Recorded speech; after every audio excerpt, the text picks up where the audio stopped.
Hi friends, I am Nitansh and what I have here in my hands is the LG's G71, the brand's latest smartphone, and the one in the name comes from the fact that it's also the brand's debut offering with Android One, Google's stock Android-like version which promises faster security updates as well as Android updates for the next 2 years.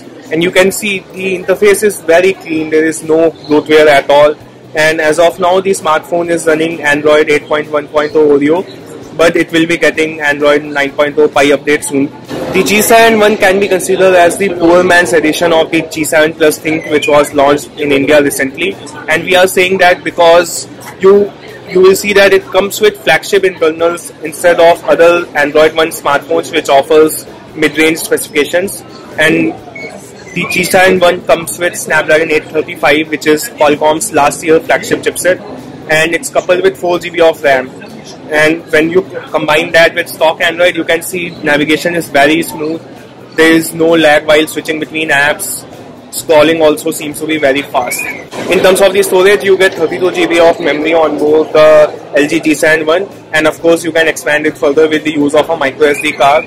Up front, you get a 6.1-inch panel with QHD plus resolution. Yes, you heard it right. There aren't many phones which comes with QHD plus resolution, so G71 is an interesting offering. And it's very sharp display. You can see viewing angles are also impressive and brightness levels also seem to be quite good. Apart from the processor, another difference between the G7 Plus Think and G71 would be the camera. As you can see, this one only comes with a single shooter at the back instead of dual cameras, and it's a 16 megapixel sensor. The good thing is that the 16 megapixel snapper carries an aperture of f1.6. Let me just show you the rear camera interface. You can see it's fairly minimal, and since it's Google's Android One, you also get Google Lens support out of the box.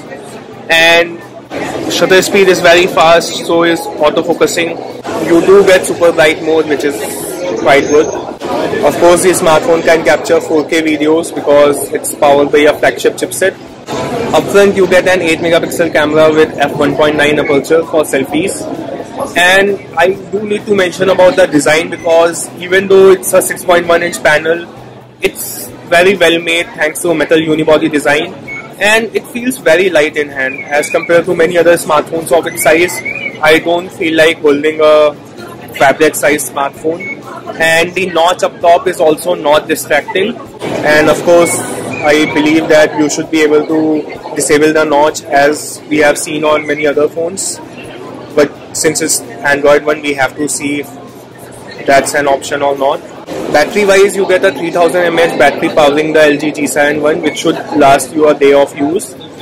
Sadly, LG hasn't announced any details on the pricing or availability of the G71, but considering that the G7 Plus Think was launched at an attractive price point of Rs 40,000 in the Indian market, we believe that the G71 should also be launched sooner than later.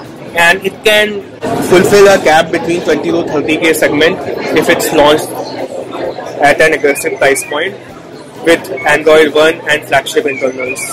We will continue bringing you more and more updates from the ongoing IFA conference, so stay tuned for that. This is Nitansh signing off.